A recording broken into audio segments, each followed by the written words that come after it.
Ya, Assalamualaikum warahmatullahi wabarakatuh. Selamat pagi dan salam sejahtera bagi kita semua.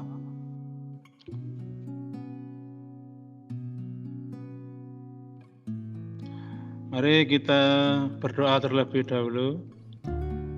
Sebelum kita lanjutkan pelajaran hari ini materi-materi akhir pelajaran bahasa Indonesia di semester genap kelas 8. Berdoa menurut agama kita masing-masing dipersilakan.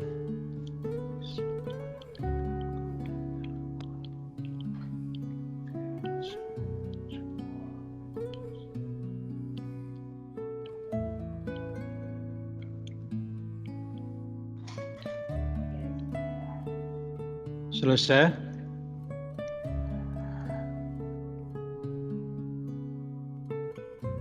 Nah, seminggu yang lalu Bu Jinarta telah menjelaskan bahwa dalam naskah drama, dalam sebuah drama itu ada 7 unsur yang ada di dalamnya, yaitu yang pertama tema, alur, tokoh dan penokohan, kemudian latar, dialog, amanat, dan bahasa. Jadi ada 7 itu, seminggu yang lalu sudah dijelaskan. Kalian bisa membaca kembali apa yang dijelaskan oleh Bu Juniarta nanti dalam ulangan semesteran. Ini pula yang akan keluar, tema dari drama itu apa, kemudian tokoh utamanya siapa, wataknya bagaimana, latarnya, kemudian mohon dikenali bahwa dalam dialog itu ada wawancang dan kramagung. Wawancang itu dialognya, kalimat-kalimat dialognya. Kemudian kalau kramagung itu adalah petunjuk lakuan. Apa yang harus dilakukan oleh seorang pemain drama dalam naskah drama tersebut. Jadi dalam dialog itu ada tokoh, ada wawancang, ada kramagung. Tolong dipahami sekali lagi ya, wawancang itu dialognya, kalimat-kalimat dialognya, kemudian kramagung itu petunjuk lakuan. Apa yang harus dilakukan seorang pemain drama ketika nanti sudah ada di panggung. Kemudian amanat, pesannya apa, kemudian yang ketujuh, bahasa. Ini sudah dijelaskan oleh Bu Juniarta seminggu yang lalu. Kemudian hari Rabunya harusnya saya menjelaskan ini, tapi karena ada gangguan di laptop saya, akhirnya baru hari ini bisa saya jelaskan unsur-unsur naskah drama. Baik, KD-nya masih sama, yaitu menelaah karakteristik unsur dan kaidah kebahasaan dalam teks drama yang berbentuk naskah atau pentas. Kita telaah struktur dan kaidah kebahasaannya. Nah, tujuan pembelajarannya setelah membaca teks drama, diharapkan kalian dapat menentukan struktur dan ciri bahasa drama. Nah, sekarang coba kalian baca naskah sebuah drama di halaman 215 sampai dengan 218 di buku yang dipinjamkan oleh perpustakaan itu. Coba kalian buka di halaman 215.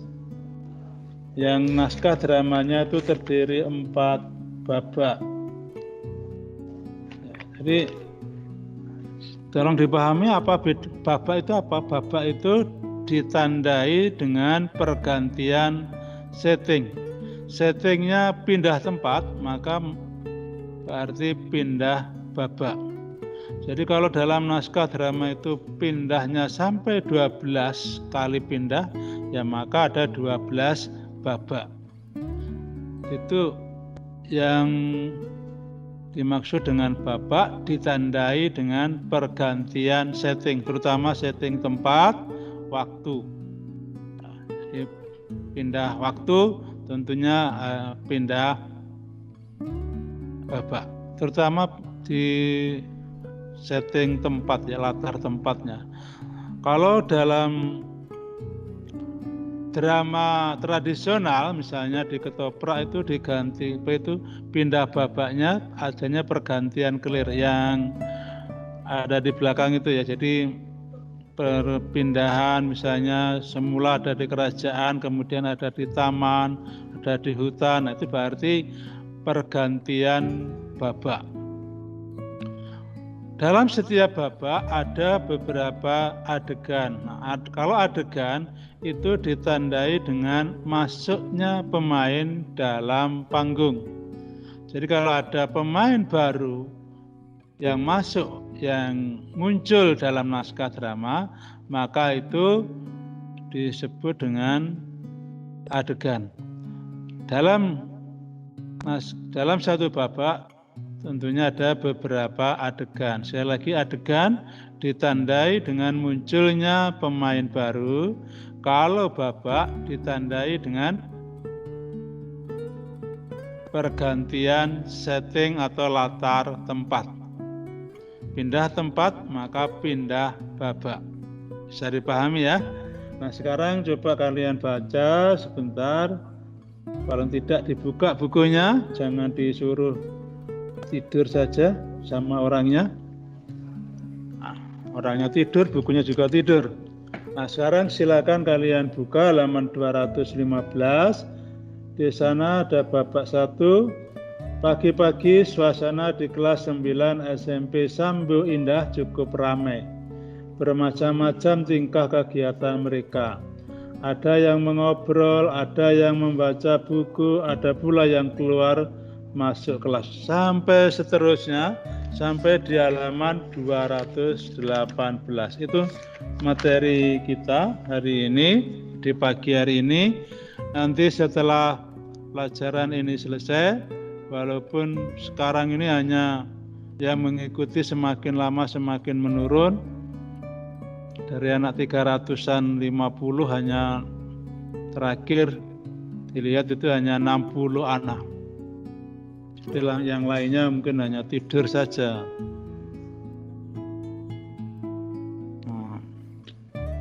Baik ya, mudah-mudahan kalian sudah selesai membacanya. Teks drama halaman 215 sampai dengan 218.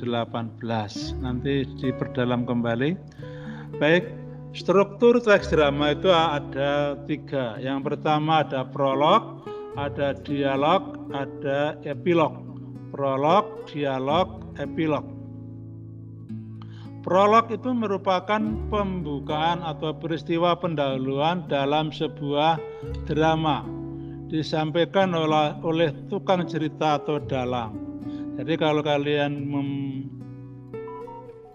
melihat opera Van Java, OVJ, itu sebenarnya drama juga. Siapa dalangnya? Parto. Nah, maka di bagian prolog, maka Parto akan menyampaikan sebuah prolog ya. Nah, prolog ini biasanya akan disampaikan tentang gambaran pemain, siapa yang memainkan, siapa yang berperan, kemudian latarnya di mana, dan sebagainya.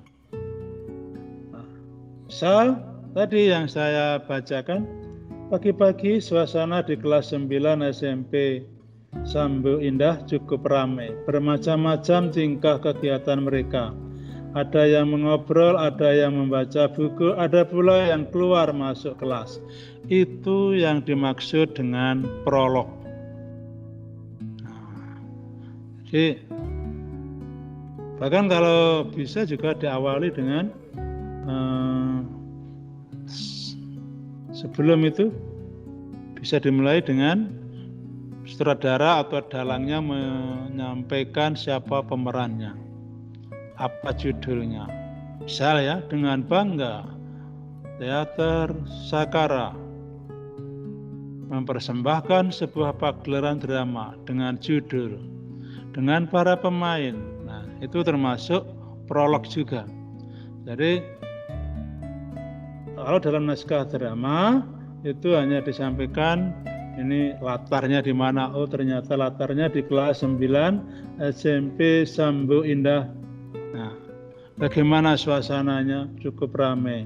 Apa yang dilakukan oleh para pemainnya di situ? Bermacam-macam tingkah kegiatan mereka. Ada yang mengobrol, ada yang membaca buku, ada pula yang keluar masuk kelas. Nah, itu yang dilakukan oleh pemain dalam panggung nantinya. Ini yang dimaksud dengan prolog. Berikutnya dialog. Nah, dialog itu urutan peristiwa yang dimulai dari orientasi, perkenalannya, kemudian komplikasi dan resolusi. Orientasi itu bagian awal cerita yang menggambarkan situasi yang sedang atau sudah terjadi. Di awal cerita, misalnya ada tokoh anak yang bernama Cahya, Bu Indiati datang. Nah, itu berarti dalam orientasi digambarkan ada seorang guru yang masuk kelas, kemudian para siswa segera menuju ke tempat duduknya masing-masing. Ini bagian orientasi. Ya, jadi orientasinya di mana? Ketika guru masuk ke kelas, kemudian murid yang bernama Cahya memberitahukan teman-temannya bahwa guru yang bernama Bu Indati akan datang ke kelasnya. Akhirnya para siswa menuju ke tempat duduknya masing-masing. Itulah yang dimaksud dengan orientasi. Jadi kalau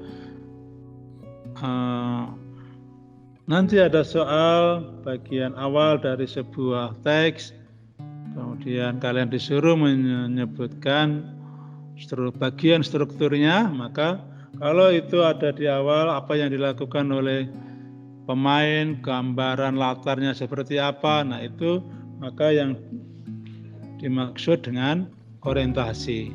Berikutnya komplikasi. Konflik-konflik dan pengembangannya. Komplikasi itu permasalahan yang diangkat dalam teks drama. Jadi permasalahan apa yang diangkat dalam teks drama? Gangguan-gangguan, halangan-halangan dalam mencapai tujuan atau kekeliruan yang dialami tokoh utamanya. Pada bagian ini dapat diketahui watak tokoh utama yang menyangkut protagonis dan antagonisnya. Komplikasi dalam teks cerita itu, kalau kalian sudah membaca ketika tokoh Arga menyampaikan pantun yang isinya mengolok-olok salah satu anak, yaitu yang bernama Inka. Jadi sebuah pantun yang mengolok-olok Inka. Ini mulailah komplikasi, konfliknya dimunculkan. Kemudian sampai nanti akhirnya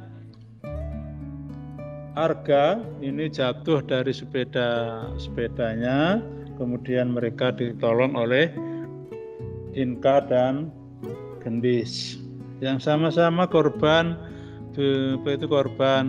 perundungan oleh Arga. Nah, itu komplikasi. Kemudian resolusi, bagian klimaksnya dari drama berupa bab akhir cerita yang menggambarkan penyelesaian atas konflik-konflik yang dialami para tokohnya. Resolusinya berupa Arga yang sudah sadar akan kesalahannya dan tidak ingin mengulang kembali apa yang dilakukan kepada teman-temannya. Ini resolusinya. Epilognya, Arga menepati janjinya untuk tidak mengganggu teman-temannya. Ini berupa epilog dari naskah drama yang ada di halaman 215 sampai dengan 218. Jadi kalau kalian disuruh menentukan dialog, bagian dialog yang berupa orientasi, komplikasi, dan resolusi, silakan kalian uraikan, kalian ceritakan apa yang ada dalam naskah drama. Kemudian kalau prolog dan epilog bisa mengutip secara langsung apa yang dituliskan oleh penulis naskah drama tersebut. Nah, mudah-mudahan ini bisa dipahami.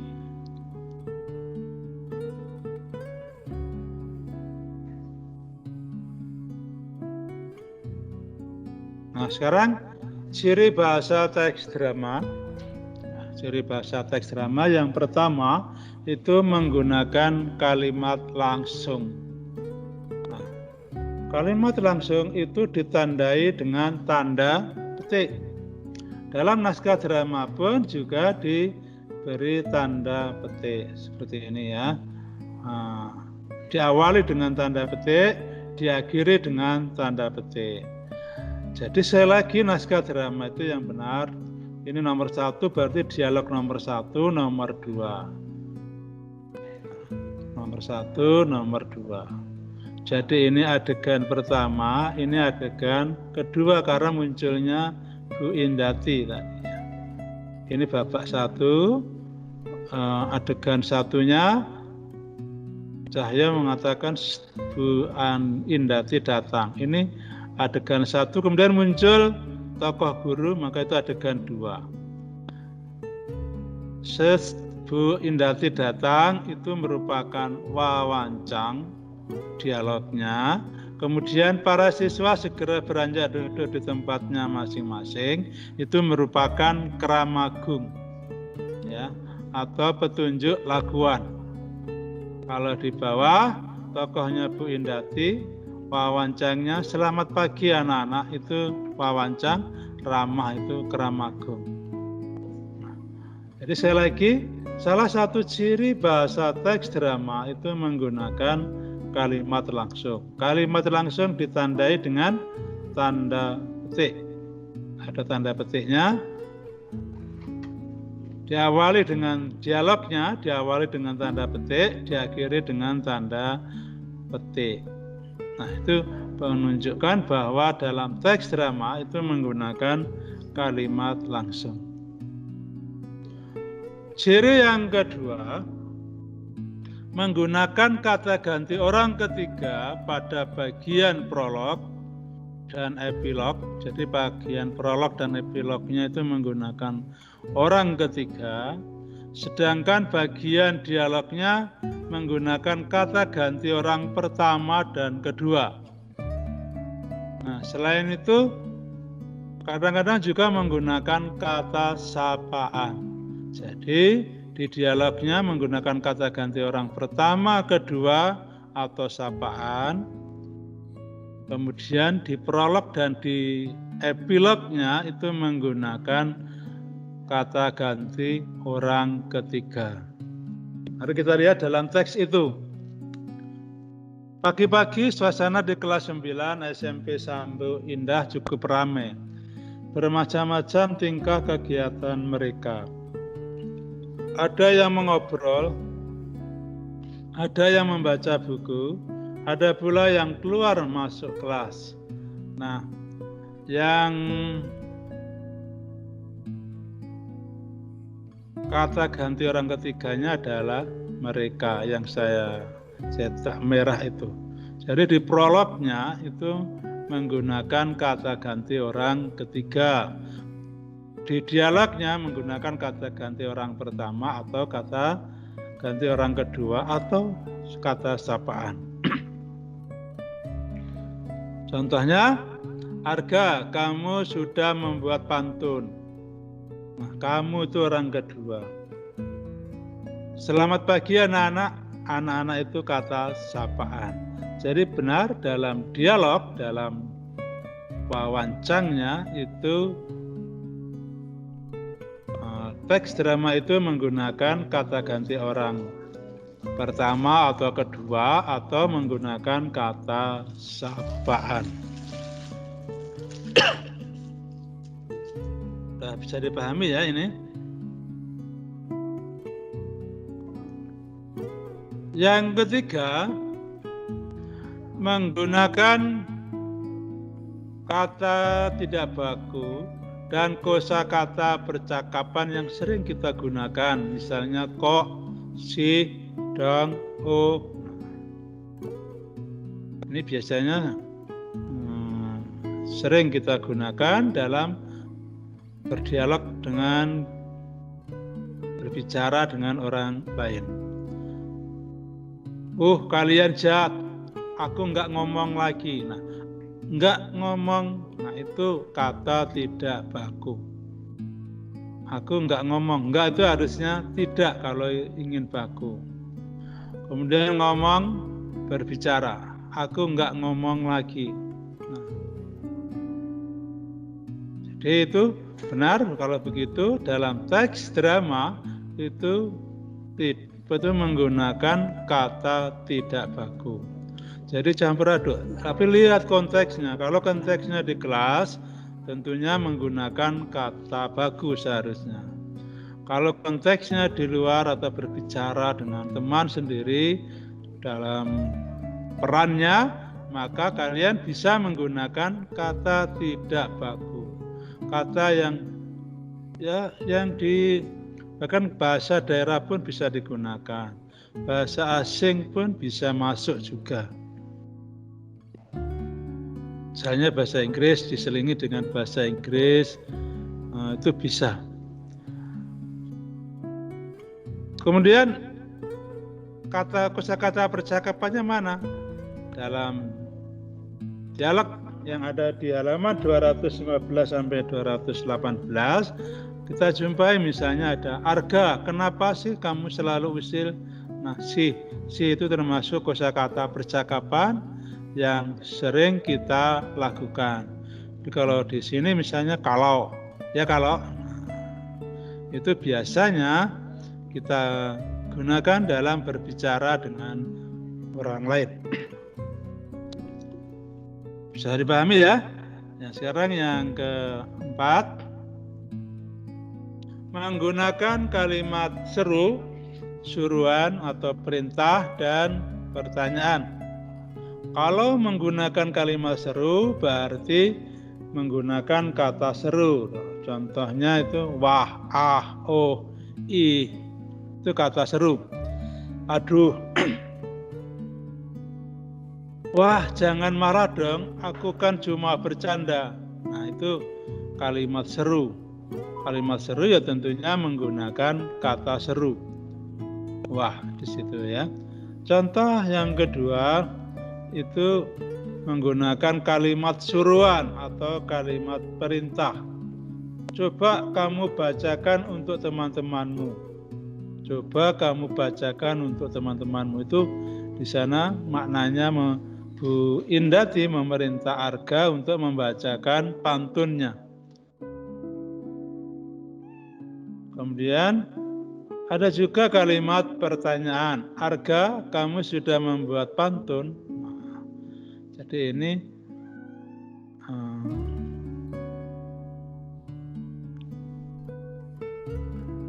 termasuk kalimat pertanyaan.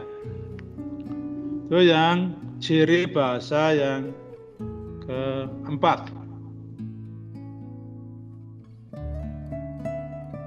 Ciri bahasa yang kelima yaitu menggunakan kata yang menyatakan urutan waktu. Ada penggunaan konjungsi temporal. Menggunakan konjungsi temporal. Seperti sebelum, sekarang, setelah, itu, mula-mula, kemudian. Menyatakan urutan waktu, ya, ada urutan waktunya. Gini saja, Dis, kamu ke sekolah cari Pak Yan yang jaga sekolah. Pak Yan kan punya motor, nanti Arga biar diantar pulang sama Pak Yan. Sekarang aku di sini menemani Arga. Nah, kata sekarang itu menunjukkan urutan waktu atau konjungsi temporal. Jadi bedakan urutan waktu dan keterangan waktu ya. Ini agak beda. Kalau urutan waktu itu ada urutan-urutannya ya. Setelah itu, walaupun itu juga keterangan waktu sebenarnya. Setelah itu, mula-mula. Tapi kalau misalnya kemarin bukan urutan waktu, tapi keterangan waktu. Ada sebagian yang keterangan waktu itu masuk urutan waktu atau konjungsi temporal yang menunjukkan urutan waktu.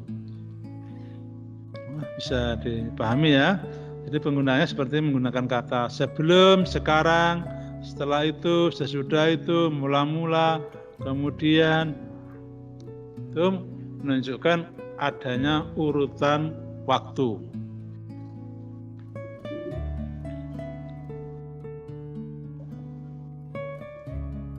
Yang keenam, menggunakan kata kerja yang menggambarkan suatu peristiwa yang terjadi.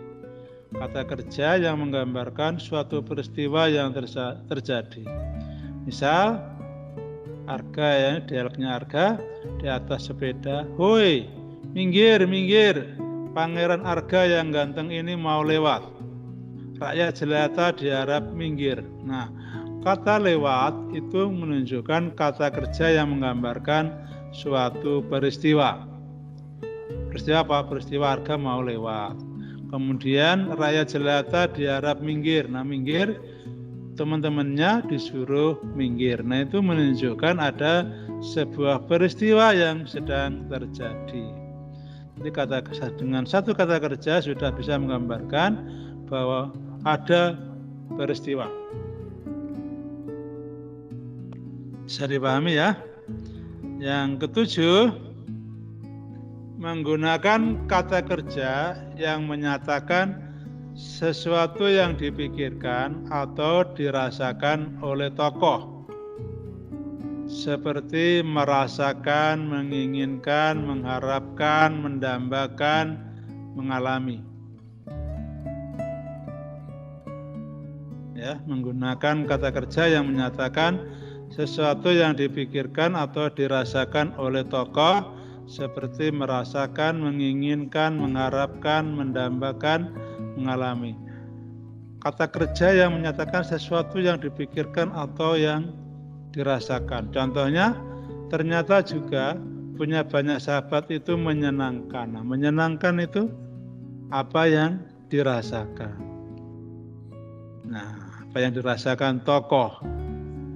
Itu berarti benar ciri bahasa teks drama itu menggunakan kata kerja yang menyatakan sesuatu yang dipikirkan atau dirasakan oleh tokoh.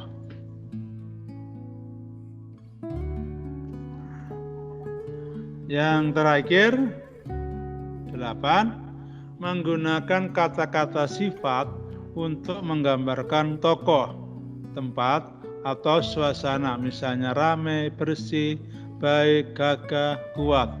Jadi menggunakan kata sifat. Ini salah satu cirinya. Contohnya, Arga, kamu selalu begitu. Bisa enggak sih cari tanpa berbuat nakal? Nah, kata nakal itu merupakan kata sifat. Jadi kalau begitu terbukti bahwa dalam teks drama itu menggunakan kata-kata sifat. Ya, ini sekali lagi ada 8 ciri bahasa teks drama. Nanti soalnya akan terambil dari sini ciri-ciri bahasa teks drama. Nah, kalau begitu kita simpulkan pelajaran hari ini bahwa struktur drama itu terdiri dari prolog, dialog, dan epilog. Dialognya terdiri dari orientasi, komplikasi, dan resolusi. Ya.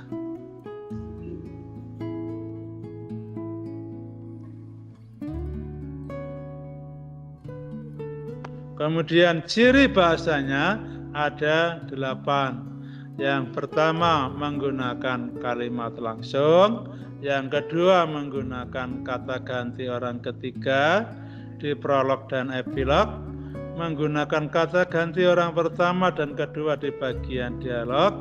Selain itu menggunakan kata sapaan. Jadi dalam dialog ada kata ganti orang pertama, kedua, dan kata sapaan. Yang ketiga, menggunakan kata tidak baku. Yang keempat, menggunakan kalimat seru atau suruhan atau perintah dan pertanyaan.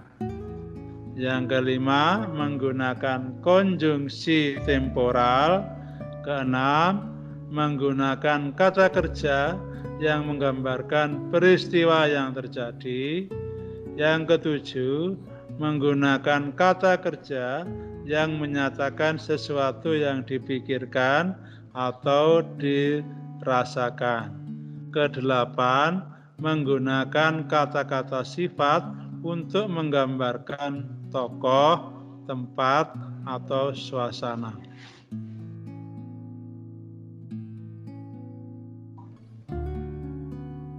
Nah, setelah itu kita refleksikan dari penjelasan yang singkat ini.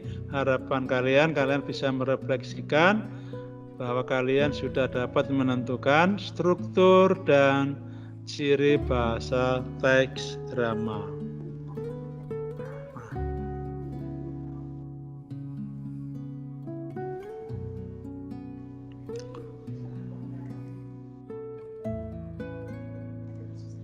Nah, sekarang kita evaluasi dengan satu soal saja.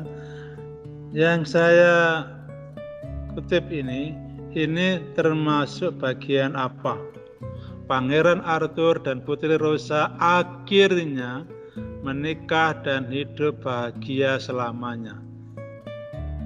Tulislah bagian struktur teks drama tersebut. Silakan kalian ketikkan di chat.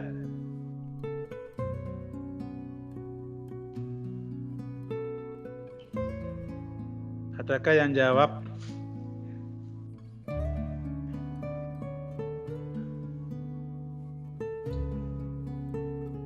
Ya, saya tunggu. Silakan dijawab. Ini bagian apa? Ya, Yasmin? Ya, jawab apa? Resolusi.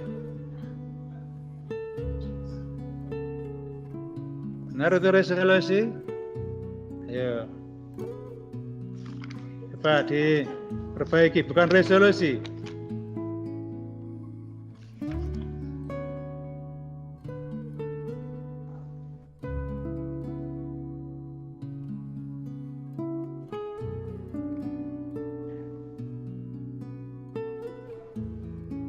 Ya, jadi ini bukan resolusi, melainkan kalau resolusi itu tetap dalam bentuk dialog ya.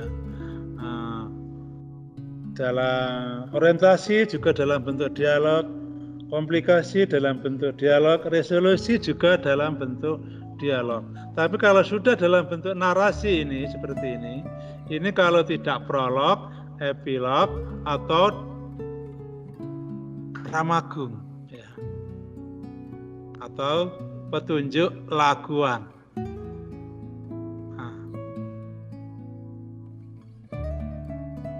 Kalau begitu apa ini? Sekali lagi. Ada jawaban yang lain, Pak?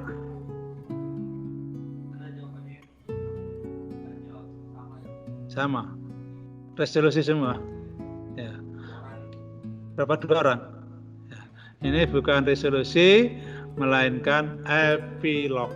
Jadi kalau saya tekankan, apakah itu orientasi, komplikasi, dan resolusi? Ini bentuknya dalam bentuk dialog, pawancang ya, ada dialog antar pemain.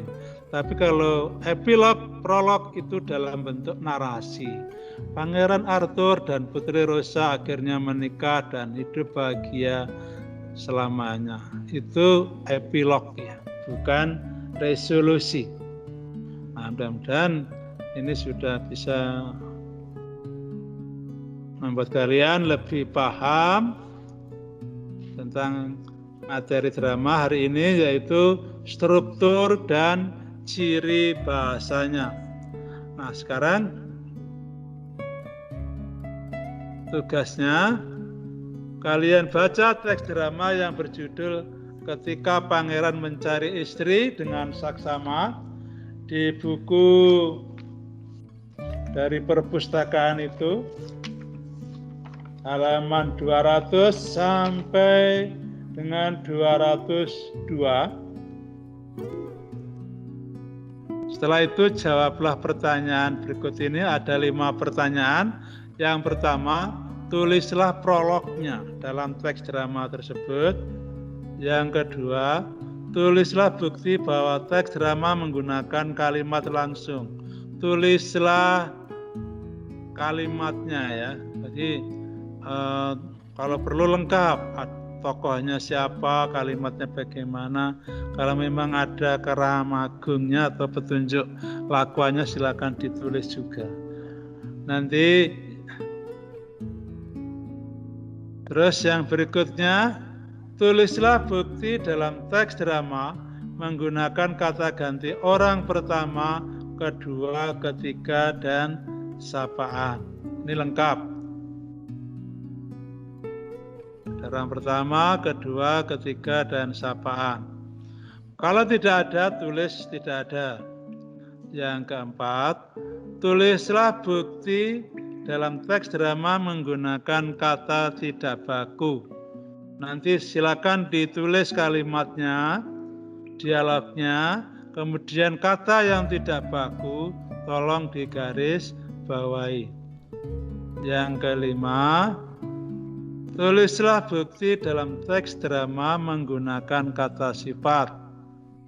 Kalian tulis dialognya, kemudian garis bawahi mana yang menggunakan kata sifat. Jadi tidak semua diujikan. 5 soal ini sudah cukup. Mudah-mudahan kalian bisa mengerjakan dengan baik. Terakhir yang bergabung berapa, Pak? 90 anak yang bergabung dengan kita. Harapannya yang bergabung 90 anak itu bisa menyelesaikan tugasnya lebih baik daripada yang tidak bergabung. Jadi ini tolong saya lagi ditulis dialognya, kemudian garis bawahi, atau kalau tidak bisa digaris bawahi dicetak miring, atau apa yang penting kalian beri tanda apa yang kamu maksudkan itu. Kalau tidak ada, silakan ditulis tidak ada.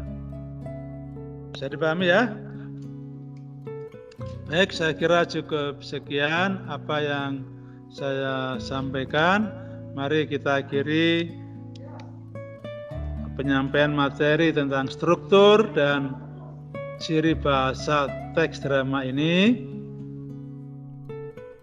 dengan berdoa menurut agama kita masing-masing. Berdoa dipersilakan.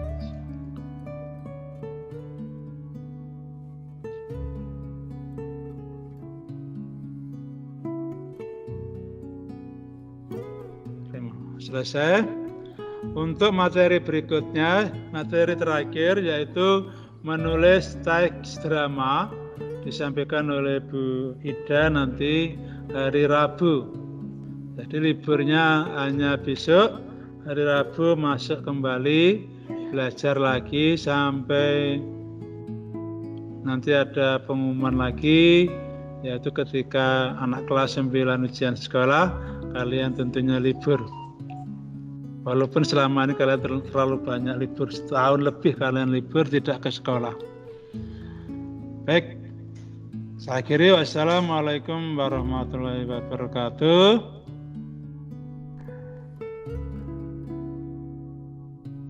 Selamat pagi dan salam sehat.